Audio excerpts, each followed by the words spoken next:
The rain came sideways against the windows of the hired postchaise, and in the dark, the man across from her was only a shape, until the lurch of the wheel threw a stranger's hand against her wrist. Tabitha did not think. She struck him. The flat of her gloved hand caught his cheek with a sound that the rain almost swallowed, and the shape went very still, and for one held breath she heard nothing but her own heartbeat climbing into her throat. She had felt fingers close on her wrist in the blackness, and she had spent enough months alone on bad roads to know what fingers in the dark meant. So she had answered the only way a woman with no protector could answer. Her palm still stung inside the worn kid glove. The man had not cried out, had not cursed, had not seized her again. He had simply turned his face toward the small gray light of the window, and in that turning she saw the line of his jaw set hard as carved stone, and she understood, too late and all at once, that she had made a terrible mistake. Because the true hand, the grasping one, lay on the floor of the carriage between them, and it belonged to a third passenger, a thin man in a soaked coat, who had boarded at the last change of horses, and who was now scrabbling backward toward the door with her own small reticule clutched against his chest. The gentleman she had struck had not reached for her at all. He had reached past her, fast and exact, to catch the thief's wrist before it could close on the cord of her purse, and her blow had landed on the man who was protecting her. The chaise jolted to a halt at the next posting yard. The thin man wrenched the door and ran into the rain, and a reticule fell from his hand and skidded across the wet cobbles. And the gentleman was out of the carriage before she could speak, retrieving it from the puddle, and returning it to her with a small bow and not one word of reproach. The lamplight from the inn caught his hand as he held the purse out to her. On his smallest finger he wore a signet ring, gold gone soft and warm in the light, and pressed into its face was a crest she had seen only once before in her life, in a book of heraldry her father had kept on the high shelf the year before the creditors came and took the high shelf and the book and the house and everything else. She knew that crest.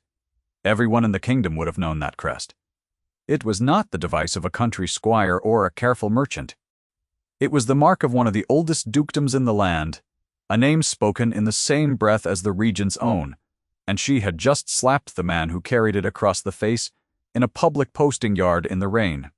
Her name was Tabitha Heir, and 6 years earlier she had been the daughter of a gentleman with 300 good acres and a name that opened doors.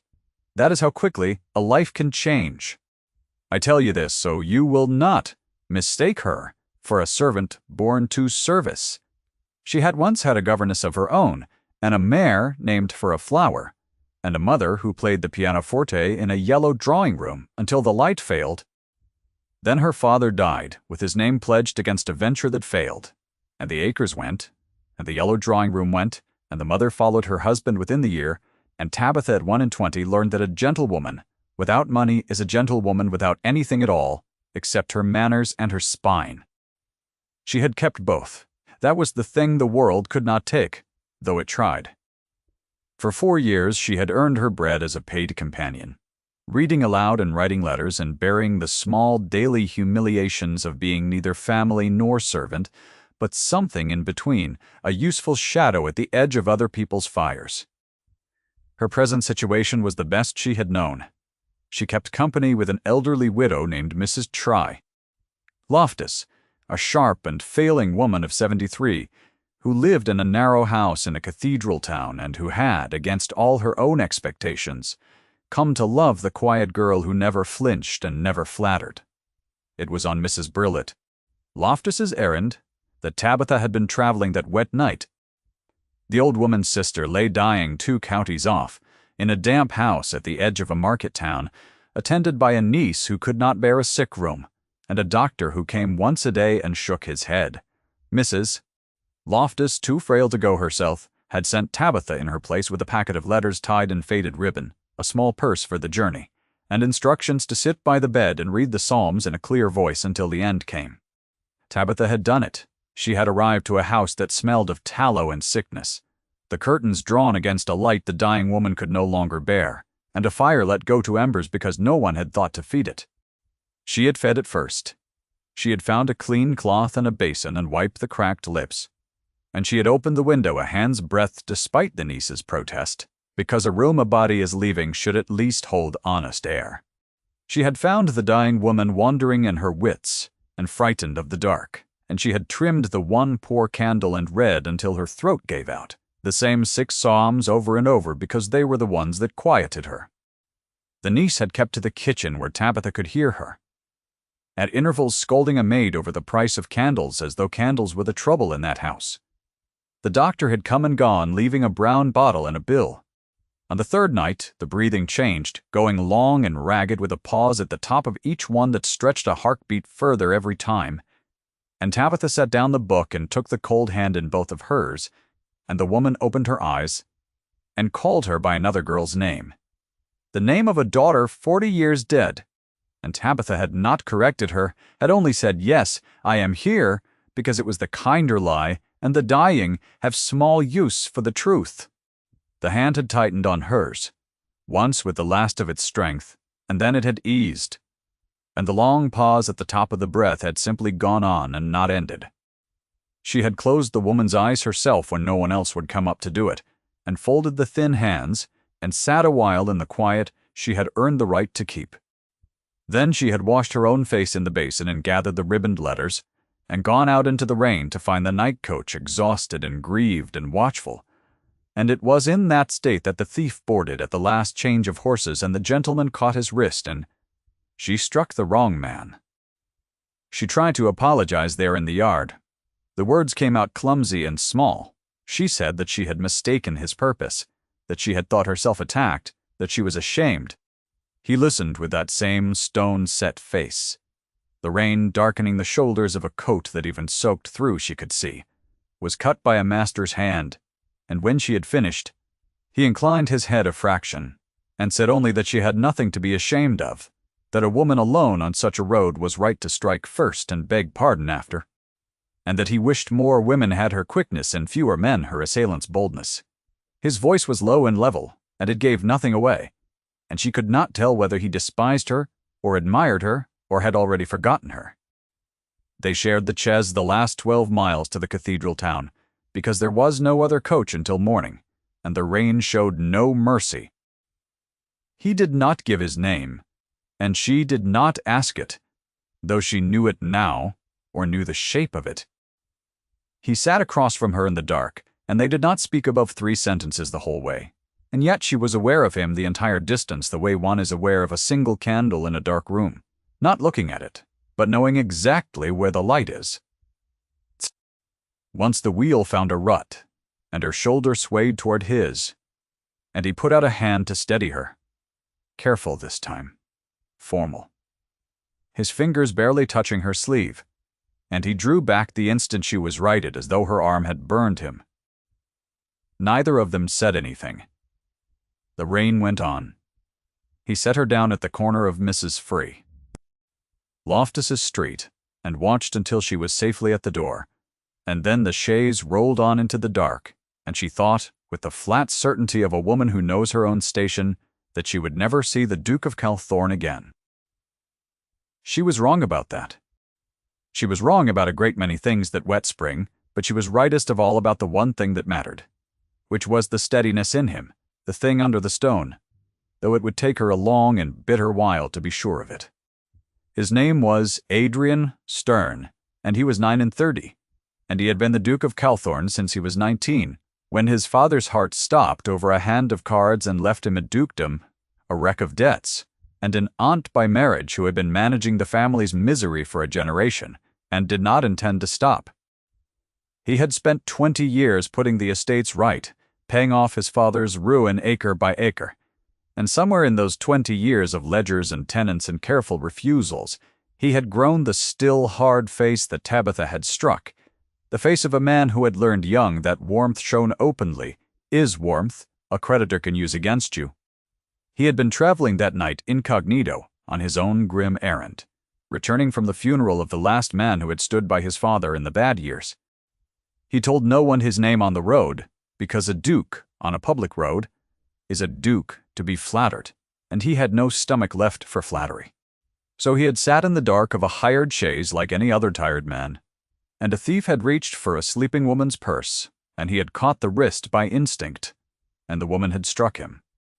And here is the thing he could not afterward explain to himself. In 20 years, no one had struck the Duke of Calthorne. They bowed, they scraped, they smiled with their mouths and schemed with their eyes.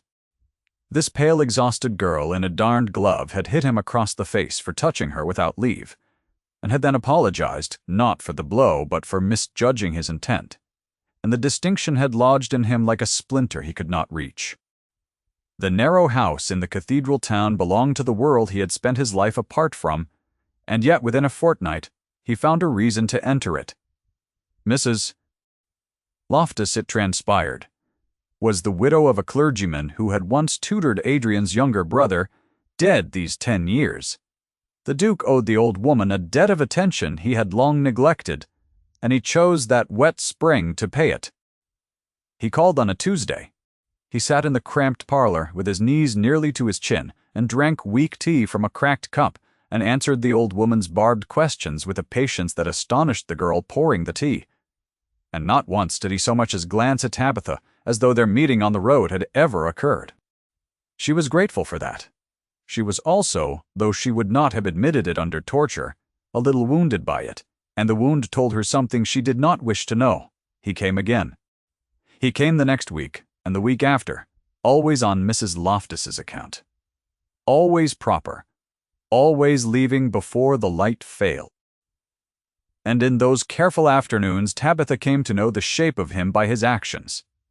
Since his words gave so little, she saw that he listened, truly listened, in a way the well-bred rarely trouble to, letting the old woman's long rambling accounts of dead clergymen and forgotten quarrels run to their end without once steering them toward himself.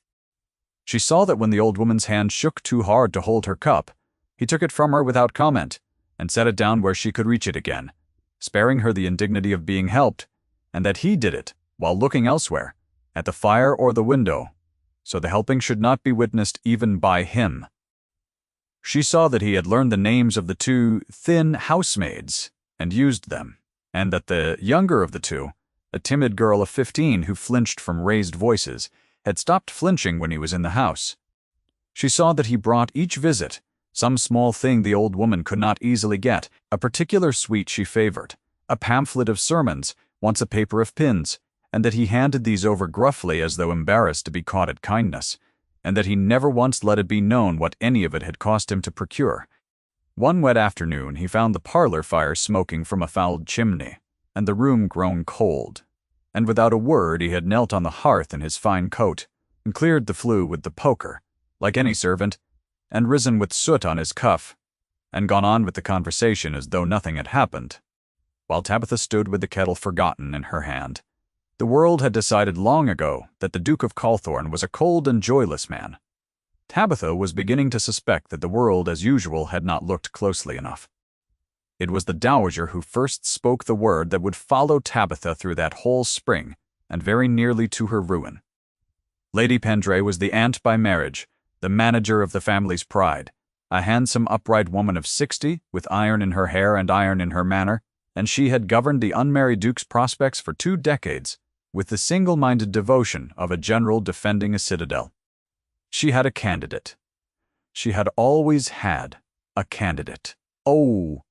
Her own great-niece, a polished and pretty girl named Sabine Quennell, had been groomed since childhood to be the next Duchess of Calthorne, and Lady Pendray did not intend to see 20 years of careful work undone by a companion in a borrowed mantle.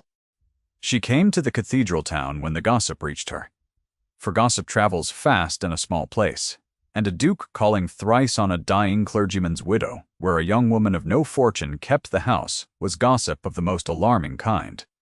She arrived in a grand traveling coach, with the Pendray arms on the door, and she sat in Mrs. Loftus's parlor like a queen, visiting a peasant's hut, and she looked at Tabitha once, head to heel, and she said to Mrs. Passance, Loftus, as though the girl were not in the room, "I see you have taken in a charity case. How like you walk?" One must hope she is grateful and knows her place, for a girl in her situation has nothing in the world but her reputation, And that is so easily lost. The words were technically courteous. They were calibrated to wound, and they found their mark, and Tabitha set down the teapot with hands that did not shake only because she would not give the woman the satisfaction. That was the first voicing of it. A charity case. A girl who must know her place. Lady Pendray said it in a private aside meant to be overheard, and she said it smiling, and she made the smiling itself the cruelty. Tabitha curtsied, and left the room and stood in the cold passage with her back against the wall until her breath came level again, and she told herself that the woman was nothing to her, that a duke was nothing to her, that she had a sick old woman to care for and a living to keep and no time for the wounds of pride. She believed about half of it. What she did not know, what she could not have known, was that Lady Pendray had not come merely to insult her. She had come to assess a threat, and she had found one, because she had watched the Duke's face when Tabitha entered the room with the tray. And a woman who has spent 60 years reading the faces of powerful men does not mistake what she saw there. The Duke had looked at the companion the way a man looks at a fire in a cold room. Lady Pendray saw it, and she went home, and she began, with the patience of a general, to lay her siege. The plain truth was that the Duke had said nothing, done nothing, promised nothing. He had been correct in every particular. Correctness was no shield against his aunt, however, for she had decided that the danger was real and that the danger had a name, and who set about the business of removing it with all the considerable resources of the Pendray and Calthorne connection. She did not act in haste. She acted as she did everything, with care, and that care is what made her so very dangerous, far more dangerous than spite alone would have been. The siege began with kindness, which is how the cleverest sieges always begin. Lady Pendray let it be known, through a sympathetic letter to Mrs. Loftus, that she had heard of the companion's many virtues and wished to do the deserving girl a good turn. A position had come open in the household of a connection of hers, far to the north, a comfortable place with good wages and a kind mistress. The very thing a young woman of sense would leap at. The letter was warm, and the offer was real, and it would have removed Tabitha 300 miles from the cathedral town by midsummer, and everyone who read it agreed that Lady Pendray was generosity itself. Mrs. Loftus read it aloud in her thin voice, and then looked at Tabitha over her spectacles with the shrewdness of the very old, and said, "She wants you gone, child. The question is what you want." Tabitha said she wanted to stay and finish what she had begun, which was the care of Mrs. Loftus to her end. It was the truth. It was also, she knew, a kind of defiance, and the knowledge frightened her a little. When kindness did not move the girl, the dowager's siege changed its shape. If Tabitha would not be removed, she would be made unwelcome, and a companion's welcome is a fragile thing, dependent entirely on the good opinion of the small society around her. So the whispers began. They began so softly that Tabitha could not at first have said where they started, only that the wives of the cathedral town who had nodded to her at the market began to look past her, that an invitation to read at a charitable meeting was quietly withdrawn, that the curate's wife crossed the street, a girl who must know her place, the phrase had legs now, and ran ahead of her. She heard it once, at the lending library, spoken behind a screen of bonnets by a woman who did not trouble to lower her voice, and the word charity had grown a second meaning, an uglier one, the suggestion that a girl living in a house a duke frequented might be earning her keep, by means no decent woman would name. That was the second voicing, public this time, in the open street, and it took from her the only thing she had managed to keep, which was the small, clean safety of her good name. She did not weep. She wanted to, in the cold of her narrow room above the kitchen, but she did not, because weeping would have used up strength she needed for the morning. She thought instead about the dying woman whose eyes she had closed 2 counties off, who had gripped her hand and called her by another girl's name, the name of a daughter dead 40 years, and had not known the difference at the end, and had not needed to. There is a kind of work that asks no reward and gives none, and Tabitha had done that work, and she held to the memory of it now the way a drowning woman holds to a spar. She had been of use to a stranger in the dark. Whatever the bonnet said, that was true, and no whisper could make it untrue. And she would go on being of use until she could not. And that was the whole of her answer to Lady Pendray, though Lady Pendray would never hear it. The Duke heard of the whispers. He heard of them because Mrs. Loftus, who feared nothing, now that she had so little left to lose, told him to his face on a wet Tuesday afternoon while Tabitha was out on an errand. She told him what was being said, and who she suspected had set it running, and she watched the Duke's stone face while she said it. And she reported afterward to Tabitha only that his Grace had gone very quiet, and had stayed a long while looking into the small fire, and had said, when he rose to leave. A single sentence in a voice she had not heard him use before. She would not tell Tabitha what the sentence was. She only said, "He is not so cold as he lets the world believe, child, and you would do well to remember it when the cold comes." Tabitha did not understand her then. She would. What the Duke did, he did quietly. In the way of a man accustomed to repairing damage, without being seen to lift a hand, he could not stop the whispers by ducal command, without giving them the very weight they craved. What he could do, he did. He made certain his calls on Mrs. Loftus were witnessed always by a third party, a respectable clergyman of the close, so that no honest tongue could speak of impropriety. He arranged, through a steward, and without his name attached, that an old debt owed to the late clergyman's estate be quietly paid, easing the household's want so that no one could say the girl stayed for hunger. And he did one thing more, the thing that would later turn the whole matter, though neither he nor Tabitha could have guessed it then.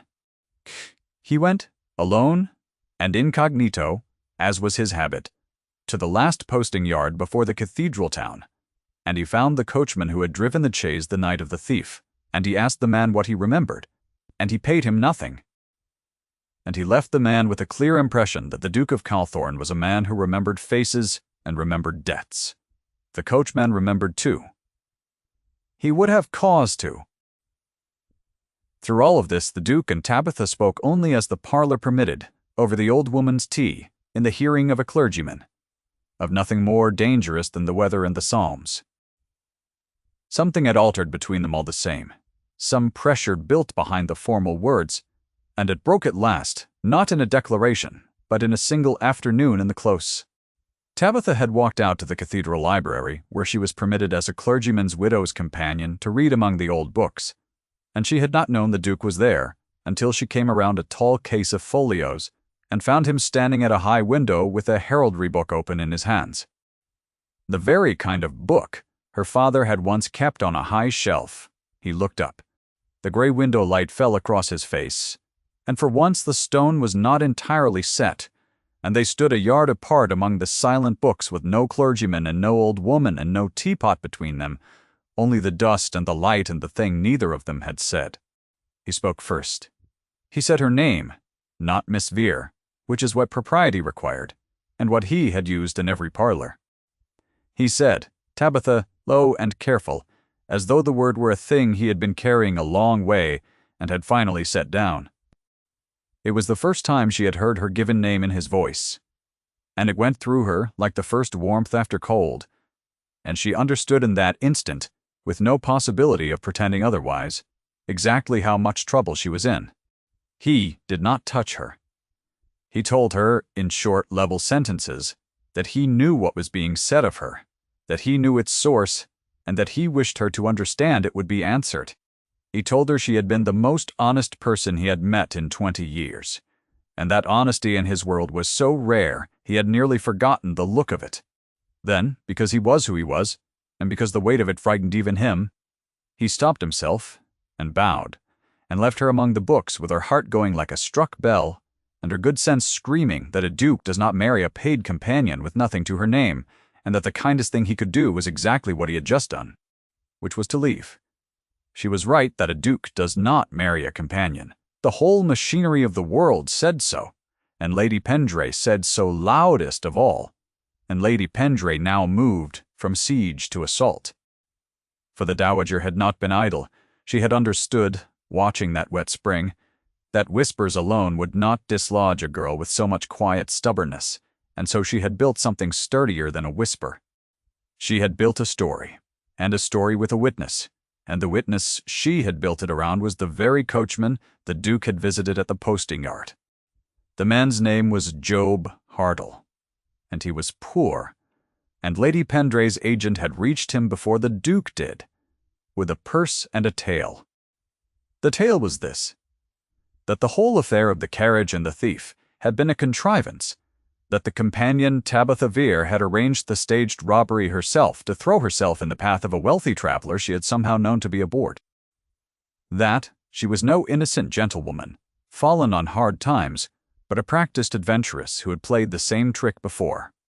It was a lie, and it was a good lie, because it took the true and admirable thing Tabitha had done, the striking of a stranger, to defend herself, and turned it inside out into evidence of a scheme. Lady Pendray's agent gave Hartle his lines and his purse in a forged letter, made to look as though written in Tabitha's hand, that seemed to discuss the contrivance with a confederate. And then Lady Pendray waited for the right room. The right room was an evening musicale at the Deanery, the largest gathering of the Cathedral Town's society that spring, the very room in which the whispers about Tabitha had first taken hold. Mrs. Loftus, rallying for an evening, insisted on attending, and insisted on bringing her companion, partly from affection and partly from a flintier motive, for the old woman had begun to suspect a storm coming and meant to have Tabitha where she could see her when it broke. The Duke was there. Lady Pendray had seen to that. By means of an invitation he could not, in courtesy, refuse.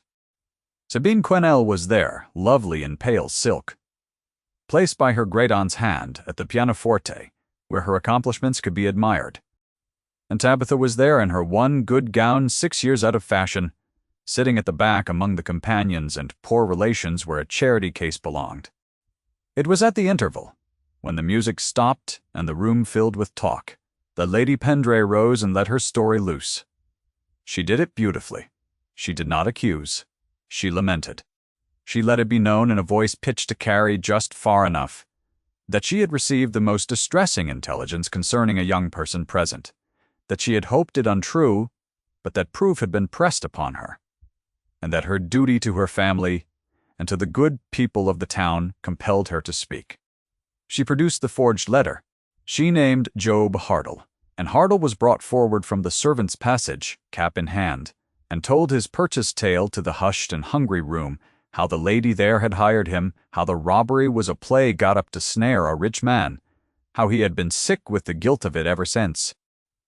The room turned as one body and looked at Tabitha at the back in her old gown, and she felt the look land on her like cold water, and she understood that this was the dark moment her whole bad luck had been building toward, the moment when the world's verdict closed over her head. She rose. She did not deny it loudly, because loud denial is what the guilty offer, and she would not sound guilty. She said in a clear voice that carried because the room had gone so silent that the letter was not in her hand, and could be proved so by any letter she had truly written, of which Mrs. Loftus held a great many. She said that she had never in her life seen the coachman before the night he drove her, and that he had driven her home from the deathbed of a stranger she had sat with 3 days for no reward, which the household at the posting inn could attest. She said these things steadily. They were true, and she could feel that the truth was not enough, that a true thing said by a poor woman weighs less in a grand room than a lie, said by a great lady, and she watched the faces and saw that she was losing, that the verdict was already half rendered, and that nothing she could say would unrender it. And here is where I must ask you to be very still, because what happened next happened slowly, and it deserves to be told slowly. The Duke had not moved while the Dowager spoke. He had stood near the front of the room with his stone face giving nothing away, and the whole company, knowing the talk that had run that spring, had been stealing glances at him to see how Cawthorne would receive the ruin of the companion he was said to favor. He let them watch. He waited until Tabitha had finished and the silence had stretched to the breaking point. Then he crossed the room. He crossed it without hurry, the length of the Deanery drawing-room, every eye upon him, and he did not stop at his aunt, and he did not stop at the trembling coachman, and he did not stop until he stood beside Tabitha at the back of the room where the poor relations sat. He turned to face the company. He took the forged letter from the table where it lay, and he held it up, and he said in his level voice that needed no volume because the room had stopped breathing, that he had himself sought out the coachman a fortnight past and questioned him, and that the man had then told quite a different tale, the true one, and that he had since told it again, this time before a magistrate of the Duke's acquaintance and 3 witnesses, having been offered safety from the great lady who had bought his first lie. He looked at Job Hartle. The coachman, who had had a fortnight to feel the weight of a duke's remembered face and the worse weight of his own conscience, dropped his cap and his eyes and his lie all at once and said, hoarse and wretched, that it was so, that the lady there had paid him, that the gentlewoman had done nothing but be robbed and defend herself, and that he was sorry, and that he had been a poor man frightened by a great one. The room made a sound like a long breath let go. Lady Pendray's face did not move at first, only her hand, which closed slowly on the back of a chair. The Duke turned to her, and he did not crush her. And this is the part Tabitha would remember longest, that even in victory he took no more than the moment required.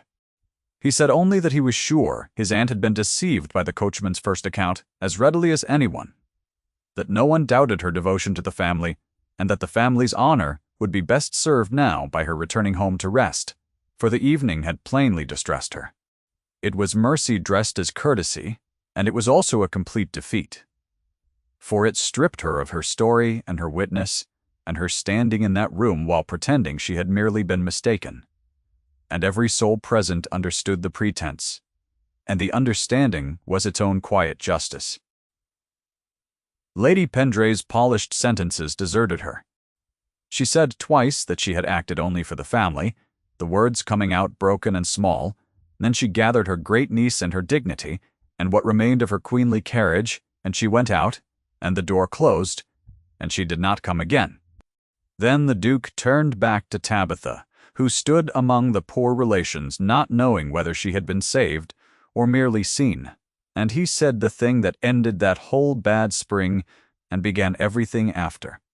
He offered her his arm before the entire company, the gesture that says in the language of that world, "This woman is mine to defend and yours to honor," and he said, low and clear and meaning every word, "Miss Vere will do me the honor of becoming my wife."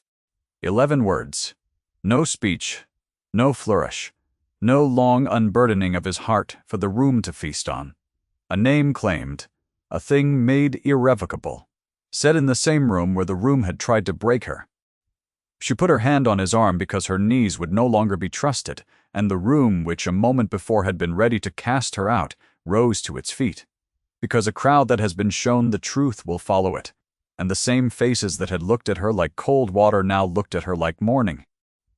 She married him in the autumn, in the cathedral where she had read among the old books, and Mrs. Loftus lived to see it, which Tabitha had prayed for and had not dared to expect. The old woman sat in the front pew wrapped in 3 shawls and wept without shame, and told everyone within reach that she had known how it would end, which was not quite true, but which no one had the heart to dispute. She died that winter peacefully, in the narrow house she would not leave, with Tabitha beside her reading the Psalms in a clear voice until the end came.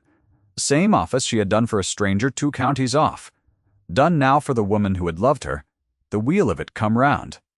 The Duke of Calthorne was not a man transformed into someone else by love, for that is a thing that happens in songs and not in life. He remained quiet and careful and slow to show what he felt to a world he did not trust. To her, though, he showed it.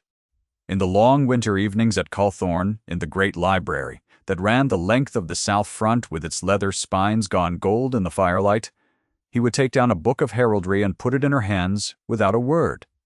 The same kind of book her father had kept, and she understood it for what it was. To it ain't an apology she had never asked for, and a promise she had never needed, that he had seen her clearly in the dark of a hired carriage, and had never once mistaken what he saw. And on the smallest finger of his hand he wore still the signet ring with the old crest pressed into its gold, the ring she had seen in the lamplight of a posting yard on the worst and best night of her life, The night she struck a stranger in the dark and was right too, and was forgiven for it, and was against every verdict the world had rendered. Finally and fully seen, she had slapped a stranger in a carriage. She had seen the crest on his ring. She had been certain in that lamplit moment that she had ruined herself past mending. She had been wrong. It was the one mistake of her life. She would not have undone for all the acres her father lost, because it had brought her by a long and bitter road to a fire in a cold room, and a man who knew exactly where she was, without ever needing to look. If Tabitha's journey moved you, and you have ever been a useful shadow at the edge of someone else's fire, and wondered whether anyone would ever see you whole, stay a moment longer in the warmth before you go. The fire is still lit. The book is still open in her lap. Some quiet evening, in a great library, with the snow coming down soft against the tall, dark windows, a man who had forgotten how to be warm learned the trick of it again from a woman in a darned glove, and neither of them ever said so aloud, because they did not need to, because they both already knew.